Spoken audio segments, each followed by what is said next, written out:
Hey guys, good morning and welcome to Devbhoomi Career Point. आशा करता हूँ आप सभी लोग स्वस्थ होंगे, काफ़ी अच्छी आपकी स्टडी चल रही होगी। तो आज देखेंगे Uttarakhand GK special fact class part 26।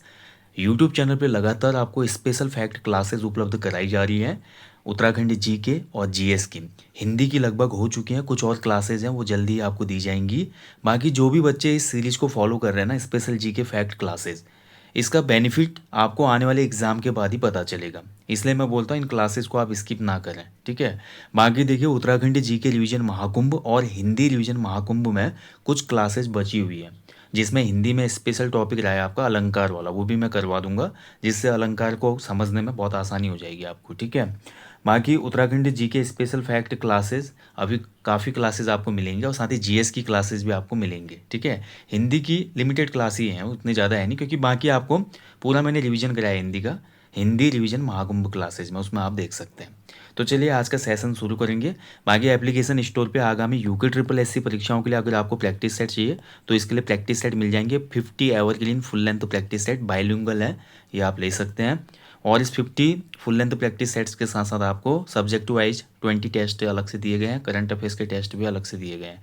एक टेस्ट सीरीज मैंने आपके लिए और शुरू की थी, सब्जेक्ट वाइज टेस्ट सीरीज, जो कि हाल में लॉन्च हुई थी। जितने भी उत्तराखंड की परीक्षाएं हैं, जहाँ पर GS, Uttarakhand GK, Hindi, reasoning, math, उसके अलावा अन्य जनरल साइंस, ठीक है, इस स्टैटिक जीके, जितने भी टेस्ट आपको चाहिए इसमें आपके सम्मिलित हैं। तो इस कोर्स को भी आप प्रैक्टिस के लिए ज़रूर इनरोल कर लीजिएगा। चलिए आज की क्लास देखेंगे, बहुत महत्वपूर्ण और अमेजिंग क्लास होने वाली है आज की भी। आज की क्लास में हम देखने वाले हैं उत्तराखंड के विभिन्न स्थलों के प्राचीन नाम और उपनाम, ठीक है। इस क्लास को मैं दो भागों में विभाजित कर रहा हूँ, क्योंकि नहीं तो सेशन बहुत लंबा हो जाएगा, ठीक है। पॉइंट टू पॉइंट क्लास रहती है स्पेशल फैक्ट क्लास की। तो यहाँ पर हम देखेंगे उत्तराखंड के जो प्रमुख स्थल हैं, इनके जो प्राचीन नाम हैं, जिसके प्राचीन नाम प्रसिद्ध हैं उनको डिस्कस करेंगे, और साथ ही उपनाम अगर उनके हैं तो उसको भी डिस्कस करेंगे, ठीक है। आज हम पार्ट 1 में, मतलब भाग जो 26 है स्पेशल यूके जी के फैक्ट का, इसमें गढ़वाल मंडल के महत्वपूर्ण स्थलों को देखेंगे, और अगला जो पार्ट आएगा उसमें हम कुमाऊं मंडल के महत्वपूर्ण स्थलों को देखेंगे, ठीक है। तो बहुत महत्वपूर्ण क्लास है, कई बार एग्जाम में आता है मैच द फॉलोइंग में आ जाता है, एक तरफ आपके स्थल दिए होते हैं, दूसरी तरफ उनके उपनाम या प्राचीन नाम दिए होते हैं, या कभी कभी डायरेक्ट भी क्वेश्चन आपका बन जाता है स्टेटमेंट वाले में कि इस स्थल का प्राचीन नाम ये था, यहाँ पर ये चीज़ प्रसिद्ध है, ऐसे कथन दे देगा, तो आपको ये फैक्ट याद होनी चाहिए, ठीक है। तो चलिए देखेंगे गढ़वाल मंडल में स्थित विभिन्न जो स्थल हैं उनके प्राचीन नाम या उपनाम देखेंगे। तो सबसे पहले शुरुआत करते हैं मसूरी से भैया, ठीक है।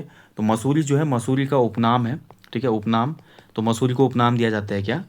मसूरी का उपनाम है आपका पहाड़ों की रानी, ठीक है, पहाड़ों की रानी, पहाड़ों की रानी कहा जाता है मसूरी को, ध्यान रखेंगे। इसके अलावा इसका उपनाम है भारत का एडिनबरा, भारत का एडिनबरा, ठीक है। एक नाम और इसको दिया जाता है गंगोत्री और यमुनोत्री का प्रवेश द्वार, ठीक है, गंगोत्री एवं यमुनोत्री का प्रवेश द्वार,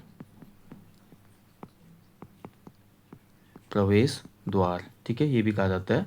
और एक और महत्वपूर्ण नाम है, उपनाम है इसका मसूरी का, इसको ना क्राउन ऑफ देहरादून भी कहा जाता है। क्राउन मतलब देहरादून का ताज, देहरादून का ताज, क्राउन ऑफ देहरादून कहा जाता है मसूरी को।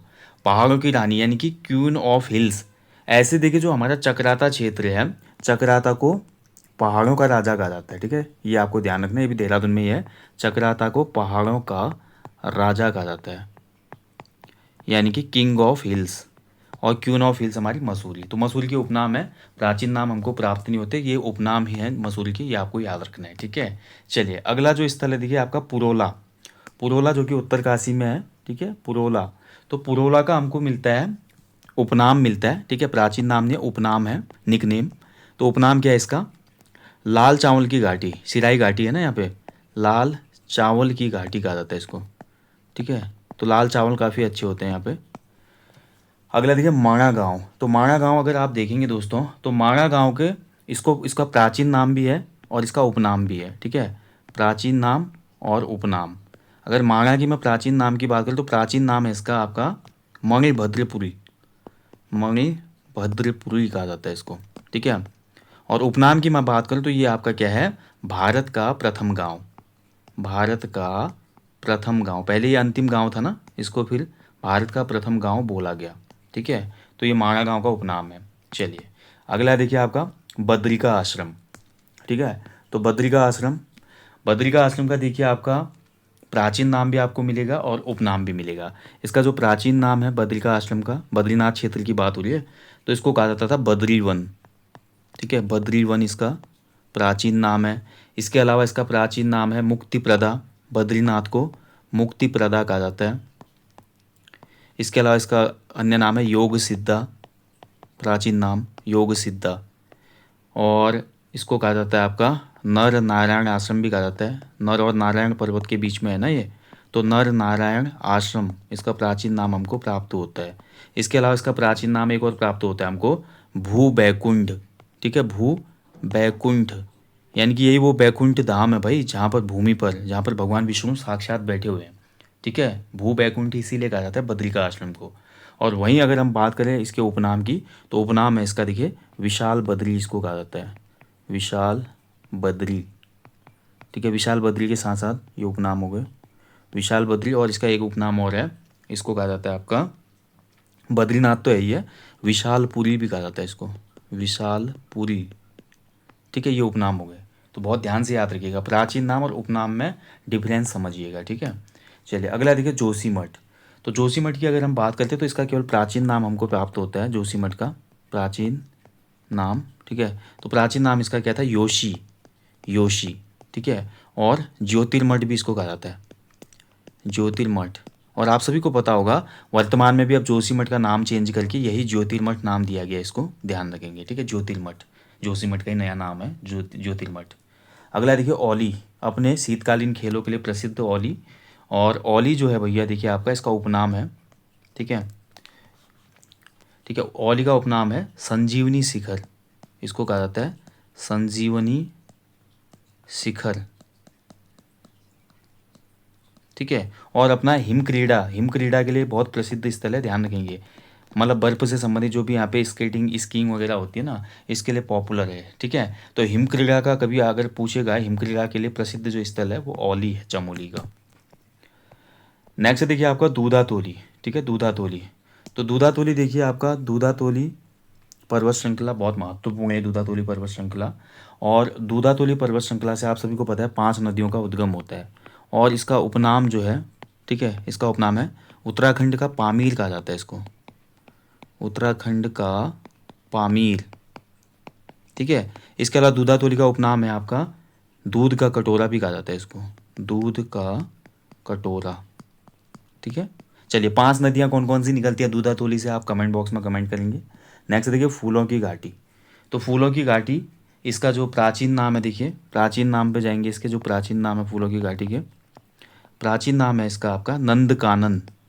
फूलों की घाटी को कहा जाता है नंद कानन, यानी कि नंद का वन। ठीक है, नंद का वन हो गया है, कानन मतलब वन होता है।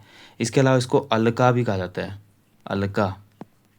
ठीक है, इसके अलावा इसका जो अन्य नाम है गंधमादन, गंधमादन।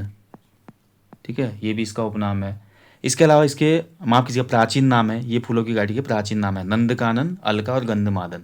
यही मैं बात करूँ उपनाम की, तो उपनाम क्या कहा जाता है इसके, उपनाम जैसे फ्रैंक स्मिथ ने इसकी खोज की थी, तो इसको फ्रैंक स्माइथ घाटी भी कहा जाता है। ठीक है, फ्रैंक स्माइथ घाटी। इसके अलावा लोकल लोग इसको बोलते हैं भ्यूंडार घाटी, भ्यूंडार घाटी। ठीक है, ये उपनाम हो गए इसके। अगला देखिए हेमकुंड, सिखों का पवित्र स्थल। हेमकुंड का जो प्राचीन नाम है भाई, हेमकुंड का प्राचीन नाम है आपका क्या, दंड पुष्करणी तीर्थ कहा जाता है इसको, दंड पुष्करणी तीर्थ। ठीक है, ये इसका प्राचीन नाम है हेमकुंड का। और वहीं बात करें दोस्तों, हेमकुंड का जो उपनाम है, निकनेम क्या है इसका हेमकुंड का, तो इसको कहा जाता है सिखों का मानसरोवर। सिख धर्म के लोगों का पवित्र स्थल है ना ये, तो इसलिए सिखों का मानसरोवर इसको कहा जाता है। ठीक है, इसके अलावा एक उपनाम और है इसका, लोकपाल भी कहा जाता है, क्योंकि लोकपाल झील है ना यहाँ पे, इसलिए इसको लोकपाल भी कहा जाता है। चलिए अगला स्थल है देखिए आपका नरेंद्र नगर। तो नरेंद्र नगर जो कि टिहरी में स्थित है। ठीक है, नरेंद्र नगर की मैं बात करूँ, देखिए आपका इसका जो प्राचीन नाम है, प्राचीन, तो प्राचीन नाम था नरेंद्र नगर का ओडाथली, ओडाथली। ठीक है, और उपनाम की अगर बात करें निकनेम, तो इसको कहा जाता है चेरापूंजी ऑफ उत्तराखंड, उत्तराखंड का चेरापूंजी। क्यों कहा जाता है, आप सभी को पता है राज्य में सर्वाधिक वर्षा वाला जो स्थान है वो कौन सा है, हमारा नरेंद्र नगर है। ठीक है, अगर कभी एग्जाम में क्वेश्चन पूछा जाएगा कि राज्य के किस स्थान पर सर्वाधिक औसत वार्षिक वर्षा होती है, तो ये नरेंद्र नगर में होती है। जौनपुर जो कि टिहरी गढ़वाल में स्थित है, तो जौनपुर जो है देखिए इसका प्राचीन नाम था, जौनपुर का जो प्राचीन नाम है रवाई, रवाई क्षेत्र कहा जाता है इसको। ठीक है, रवाई क्षेत्र। चलिए अगला है देखिए हरकी दून। हरकी दून बहुत पॉपुलर जगह है उत्तरकाशी में, ट्रैकिंग के लिए जाना जाता है।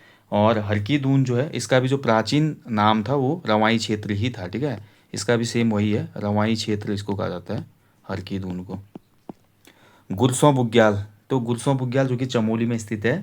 ठीक है, गुरसों बुग्याल का जो उपनाम है, प्राचीन नाम तो नहीं है, उपनाम इसका कहा जाता है फूलों का बुग्याल, फूलों का बुग्याल।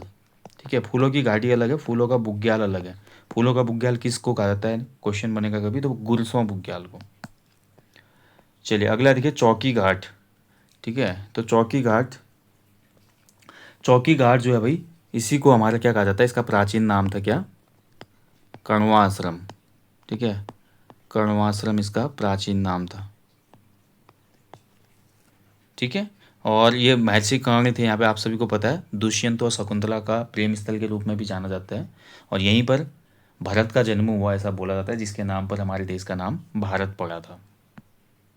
बाकी नया नाम आपको याद रखना चाहिए, नया नाम जो है आजकल इसका ये है कण्व नगरी। ठीक है, इसका नया नाम है कण्व नगरी, कण्वाश्रम क्षेत्र का नया नाम कण्व नगरी है, ध्यान रखेंगे। और कोटद्वार के निकट है ये। बाकी ये किस नदी के तट पर है, क्वेश्चन बड़ा पूछा जाता है, तो मालिनी नदी। ठीक है, मालिनी नदी के तट पर है ये, ध्यान रखेंगे। चलिए अगला देखिए श्रीनगर, ये महत्वपूर्ण है।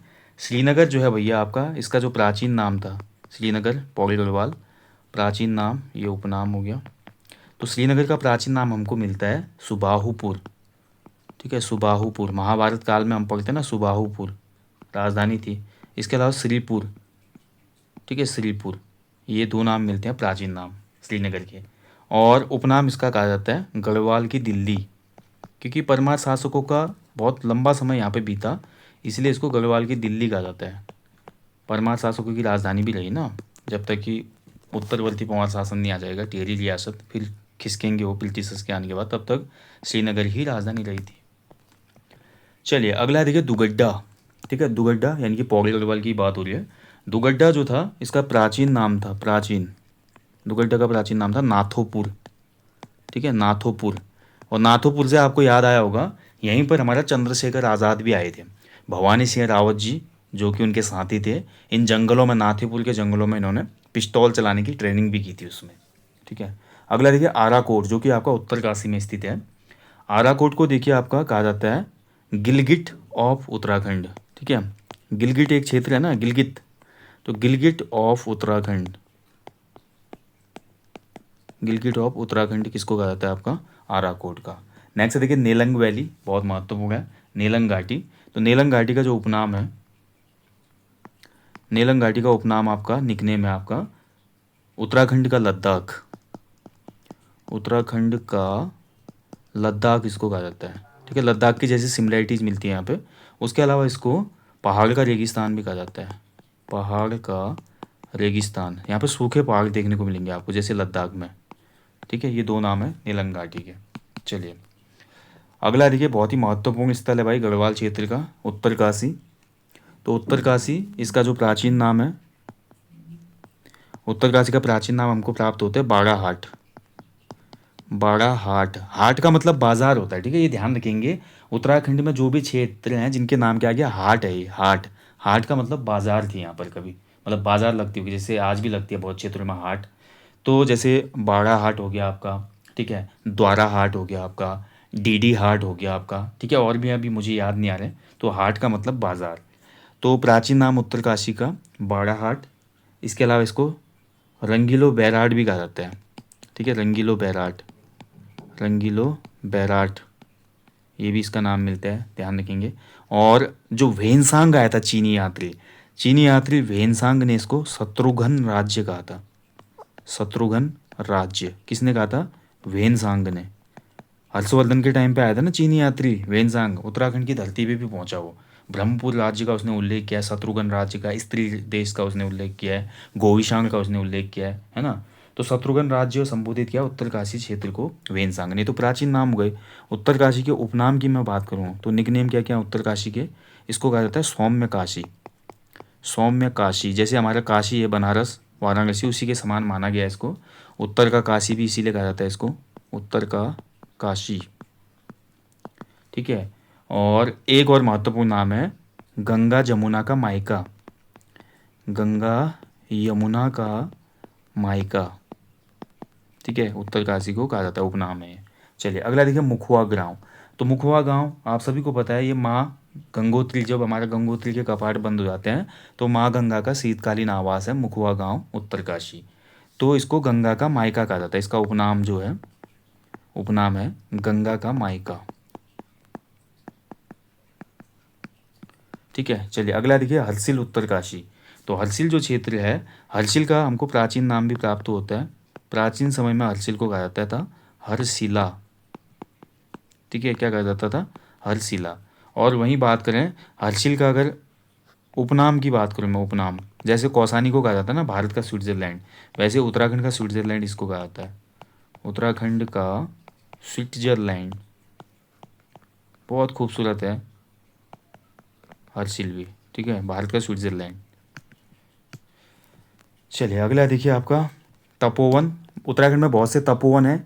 कहाँ पे कौन सा तपोवन है, इसके लिए आप एक वीडियो देखेंगे, सर्च करेंगे यूट्यूब पर तपोवन वीडियो बाय देवभूमि करियर पॉइंट, तो आपको पता चल जाएगा किन किन क्षेत्रों में कौन सा तपोवन है। ठीक है, बहुत से तपोवन है उत्तराखंड में, एक ही नहीं है। तो ये तपोवन उत्तरकाशी वाली बात हो रही है। इस तपोवन उत्तरकाशी का जो उपनाम है, उपनाम इसको दिया जाता है टिप इन टॉप। ठीक है, टिप इन टॉप। टिप इन टॉप भी बहुत जगह नाम देखने को मिलेगा आपको, लेकिन तपोवन का उपनाम है टिप इन टॉप। चोपता एक बुग्याल है, बहुत ही खूबसूरत बुग्याल है चोपता बुग्याल, जो कि रुद्रप्रयाग में है। और इसी चोपता बुग्याल के ऊपर चंद्रशिला पर्वत है, जहाँ पर बाद में उसके थोड़ा नीचे बैठे हुए हमारे उत्तराखंड का पुल में दुनिया का सबसे ऊंचा मंदिर तुंगनाथ मंदिर। ठीक है, तो तुंगनाथ मंदिर यहीं पे स्थित है हमारा चोपता बुग्याल के ऊपर, और बहुत ही खूबसूरत जगह है।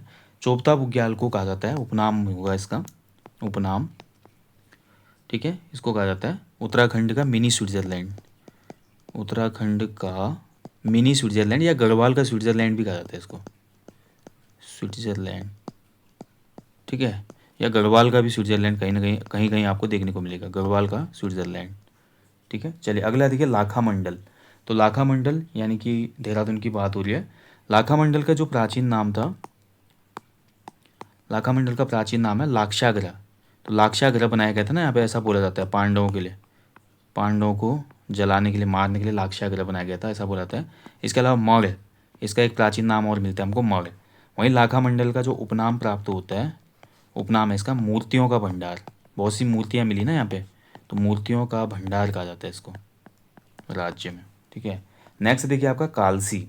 तो कालसी जो है भैया आपका, इसका हमको केवल प्राचीन नाम प्राप्त होता है। ठीक है, प्राचीन नाम कालसी का प्राचीन नाम था कालकूट। कालकूट। इसके अलावा कालसी को सुधनगर भी कहा था, ये भी वेनसांग ने ही कहा था, सुधनगर। ठीक है। और एक और मिलता है यहाँ पे युगसैल वंश था, तो यहाँ पे इसका प्राचीन नाम हमको युगसैल भी मिलता है, युगसैल वंश था यहाँ पे। ठीक है, ये कालसी के प्राचीन नाम है। और कालसी में अशोक का शिलालेख है, ध्यान रखेंगे। चलिए अगला देखिए हमारा रुड़की। तो रुड़की की अगर बात करते हैं, रुड़की का देखिए उपनाम जो है बहुत कम लोगों को पता होगा, उपनाम रुड़की को कहा जाता है मिनी लंदन, लिटिल लंदन कहा जाता है इसको। थॉमसन कॉलेज ऑफ इंजीनियरिंग यहीं पे स्थापित हुआ। चमोली। ठीक है, तो चमोली जो था भैया आपका, इसका जो प्राचीन नाम था, चमोली का प्राचीन नाम था लाल सांगा। क्या कहा जाता था चमोली को, लाल सांगा। ठीक है। इसके अलावा चांदपुर गढ़ी, चांदपुर गढ़ी, ये प्राचीन नाम था चमोली का। नेक्स्ट देखिए रुद्रप्रयाग। रुद्रप्रयाग जो है भैया आपका, इसका जो प्राचीन नाम था बहुत महत्वपूर्ण है। रुद्रप्रयाग का प्राचीन नाम था पुनाड़। इसके अलावा इसको रुद्रावर्त भी कहा जाता था, रुद्रावर्त। ठीक है, ध्यान रखेंगे, बहुत महत्वपूर्ण है। इसके अलावा देखिए रुद्रप्रयाग के निकट कोटि प्रयाग है। तो कोटि प्रयाग, कोटि प्रयाग का जो हमारा प्राचीन नाम था वो था आपका उत्तर का गया। उत्तर का गया, जैसे हमारा बिहार में गया है ना, तो गया में देखिए आपका क्या होता है, गया में अगर मान लीजिए किसी के जो पितृदोष है किसी का, उस पितृदोष का वास्तविक तर्पण गया क्षेत्र में ही होता है। तो उसी प्रकार से उत्तराखंड के कोटि प्रयाग में भी इस प्रकार की व्यवस्था बताई गई, इसलिए इसको उत्तर का गया कहा जाता था प्राचीन समय में। ठीक है, प्राचीन नाम है इसका। चलिए आगे बढ़ेंगे। नेक्स्ट देखिए गणेश प्रयाग।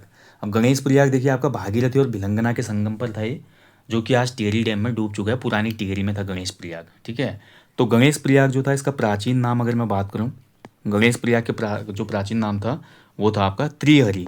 इसको त्रिहरि कहा जाता था। ठीक है, त्रिहरि क्षेत्र। यहाँ पे 3 नदियों का संगम बताया गया है वैसे। एक तो थी भागीरथी, एक भिलंगना और तीसरी थी घृतगंगा। ठीक है, कौन कौन सी? भागीरथी, भिलंगना और घृतगंगा, यानी कि घी की गंगा। तो ये 3 नदियों का संगम होता था त्रिहरि। इसके अलावा गणेश प्रयाग को ही प्राचीन समय में बोला गया है धनुष तीर्थ। धनुष तीर्थ। ठीक है, ये भी बहुत महत्वपूर्ण है, याद रखिएगा। चलिए अगला देखिए देवप्रयाग। तो देवप्रयाग का जो प्राचीन नाम था, देवप्रयाग का प्राचीन नाम है हमारा क्या? तो देवप्रयाग का प्राचीन नाम है इंद्रप्रयाग। इंद्रप्रयाग भी बोला गया है देवप्रयाग को। इसके अलावा इसको सुदर्शन क्षेत्र कहा गया है। सुदर्शन क्षेत्र। ठीक है, और देव तीर्थ भी इसको संबोधित किया गया प्राचीन ग्रंथों में, देव तीर्थ। अगला देखिए हरिद्वार। तो हरिद्वार तो देखिए बहुत बड़ा लिस्ट है इसकी। अगर प्राचीन समय की मैं बात करूँ तो प्राचीन, और इसके अलावा उपनाम भी बहुत से हरिद्वार के। ठीक है, तो प्राचीन नाम जो है हरिद्वार के वो है भाई आपका मोयूलो। किसने बोला? वेनसांग ने बोला मोयूलो। इसके अलावा देखिए मायापुरी, मायापुरी बोला गया हरिद्वार को। कपिला बोला गया, माया नगरी। ठीक है, और कुछ लोग इसको हरिद्वार भी कहते हैं। ठीक है, जो शिव के भक्त हैं वो उसको हरिद्वार कहते हैं, जो वो विष्णु के भक्त हैं इसको हरिद्वार संबोधित करते हैं। ठीक है, मात्रा भर का अंतर है। हरिद्वार का मतलब होता है भगवान शिव की नगरी या भगवान शिव का प्रवेश द्वार, और हरिद्वार का मतलब है भगवान नारायण जहाँ से रहते हैं वहाँ का प्रवेश द्वार। ये हो गए प्राचीन नाम, मोयुलो, मायापुरी, कपिला, माया नगरी। अगर उपनाम की बात करूँ हरिद्वार की तो बहुत से नाम है। गंगा द्वार, गंगा का द्वार कहा जाता है इसको। ठीक है, गंगा द्वार के अलावा इसको कुंभ नगरी, कुंभ मेला आयोजित होता है ना, कुंभ नगरी भी कहा जाता है। कुंभ नगरी के अलावा हमारा इसका अन्य नाम है पूर्व का वेनिस। पूर्व का वेनिस इसको कहा जाता है हरिद्वार को। इसके अलावा तीर्थ नगरी, तीर्थ नगरी। ठीक है, और एक नाम और होगा उत्तर भारत का केरल कहा जाता है इसको।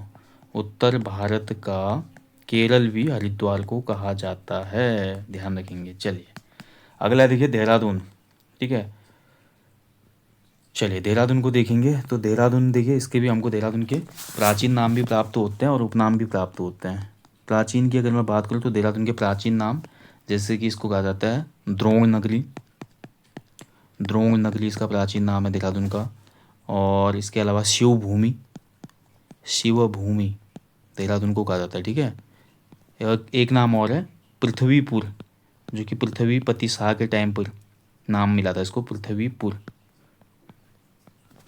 और वहीं बात करें उपनाम की, तो उपनाम तो देहरादून के भी बहुत से हैं भैया। ठीक है, देहरादून को देखिए सैनिक नगर कहा जाता है, सैनिक नगर, लीची नगर। ठीक है, लीची नगर इसका नाम है, उपनाम है। ठीक है, और भी उपनाम है देहरादून के, सैनिक नगर, लीची नगर हो गया। ठीक है, दून भी कहा जाता है इसको, दून क्षेत्र।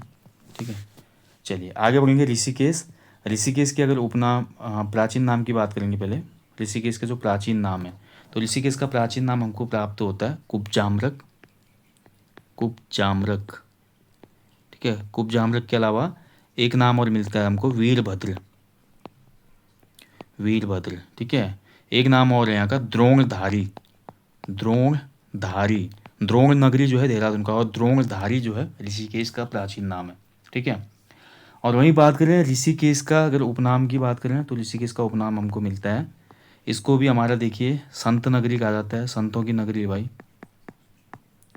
ठीक है, संत नगरी के अलावा इसका उपनाम है गंगा नगर, गंगा का नगर है, गंगा के किनारे पर बसा हुआ खूबसूरत शहर है। योग नगरी, ये महत्वपूर्ण है, योग की नगरी है भैया ये।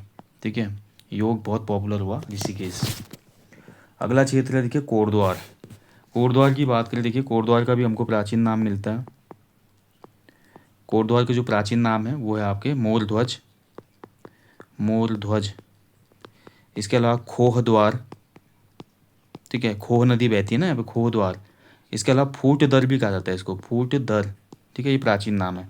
कोटद्वार के अगर उपनाम की मैं बात करूँ तो कोटद्वार का जो उपनाम है गढ़वाल का प्रवेश द्वार, गढ़वाल का प्रवेश द्वार कहा जाता है इसको, ठीक है। चलिए आगे बढ़ेंगे लैंसडाउन। तो लैंसडाउन तो देखिए भैया, लैंसडाउन जो है, लैंसडाउन का हमारा प्राचीन नाम, पूर्व नाम इसका जो था वो था कालों का डांडा, कालों का डांडा, ठीक है। डांडा मतलब पर्वत होता है, कालो मतलब बादल, डांडा जहाँ पर हमेशा काले बादल छाए हो, इसलिए इसको क्षेत्र को कालों का डांडा कहा जाता था, लैंस डाउन को, ठीक है। वैसे लैंस डाउन बोलते हैं हम अपनी भाषा में, लेकिन वास्तविक नाम है इसका लैंस डाउन, ठीक है। भारत का जो वायसराय था ना, उसके नाम पे इसका नामकरण हुआ था लैंस डाउन, ठीक है। पहले कालों का डांडा इसको कहा जाता था, और लैंस डाउन नाम इसको मिला था 1890 में, 1890 में। प्राचीन नाम था इसका कालों का डांडा। और उपनाम की अगर मैं बात करूँ, उपनाम, लैंसडाउन का उपनाम क्या है, तो लैंसडाउन का उपनाम है जसवंतगढ़, जसवंतगढ़ भी कहा जाता है इसको, ठीक है। आप सभी को पता है जसवंत सिंह रावत, अगर आपने पढ़ा है, नहीं पढ़ा है या नहीं देखा है तो वीडियो देखना, उत्तराखंड की महान विभूतियों में आपको मिल जाएगा। जसवंत सिंह रावत कौन थे, क्या उनका योगदान था इंडो चाइना वॉर में, ठीक है। बाबा जसवंत भी इनको कहा जाता है। तो ये इसीलिए लैंसडाउन, क्योंकि गढ़वाल राइफल्स जो है उसका मुख्यालय भी हमारा लैंसडाउन में ही है। चलिए अगला जो प्लेस है भाई, अगला प्लेस है देखिए ज्वालापुर। ज्वालापुर पड़ता है आपका हरिद्वार में, ठीक है। तो ज्वालापुर जो क्षेत्र है हमारा हरिद्वार का, इस ज्वालापुर को आपका भोगपुर कहा जाता था प्राचीन समय में। प्राचीन जो नाम था इसका भोगपुर, ठीक है। भोगपुर किसका प्राचीन नाम था, ज्वालापुर का। मुनि की रेती, ठीक है। तो मुनि की रेती जो कि ऋषिकेश में स्थित है, मुनि की रेती का जो उपनाम है, मुनि की रेती को उपनाम दिया जाता है टिहरी गढ़वाल का प्रवेश द्वार, टिहरी गढ़वाल का प्रवेश द्वार, ठीक है। ये हमारा मुनि की रेती का नाम है। अगला देखिए चक्राता, मैं बता चुका था चक्राता आपको पहले ही। चक्राता जो है आपका, इसका जो प्राचीन नाम था, प्राचीन नाम भी मिलते हैं और उपनाम भी मिलता है, उपनाम। चक्राता का जो प्राचीन नाम था वो था एक चक्रा, क्या नाम था, एक चक्रा। और वहीं बात करें उपनाम की, तो चक्राता का उपनाम मिलता है हमको क्या, पहाड़ों का राजा, किंग ऑफ हिल्स, पहाड़ों का राजा, ठीक है। चलिए अगला प्लेस है देखिए विकास नगर, ठीक है। तो विकास नगर जो क्षेत्र है हमारा, विकास नगर को हमारा प्राचीन जो इसका नाम मिलता है विकास नगर का, वो मिलता है हमें चूहड़पुर, चूहड़पुर, ठीक है, चूहड़पुर। चलिए अगला देखिए गोपेश्वर। गोपेश्वर चमोली में स्थित है। गोपेश्वर का जो प्राचीन नाम मिलता है हमको, ये मिलता है गोथला, ठीक है, गोथला, या कहीं पर गोस्थल भी इसको बोला गया है, गोस्थल, गोस्थल या गोथला इसी का प्राचीन नाम है गोपेश्वर का, ठीक है। अगला देखिए केदारनाथ, ये भी महत्वपूर्ण है। केदारनाथ जो है भैया, केदारनाथ का प्राचीन नाम आपको पता होना चाहिए। केदारनाथ का प्राचीन नाम था भृंगतुंग, क्या कहा जाता था इसको, भृगु, माफ कीजिएगा, भृगु तुंग, ठीक है, भृगु तुंग कहा जाता था केदारनाथ को, ठीक है। चलिए अगला देखिए गढ़वाल प्रदेश।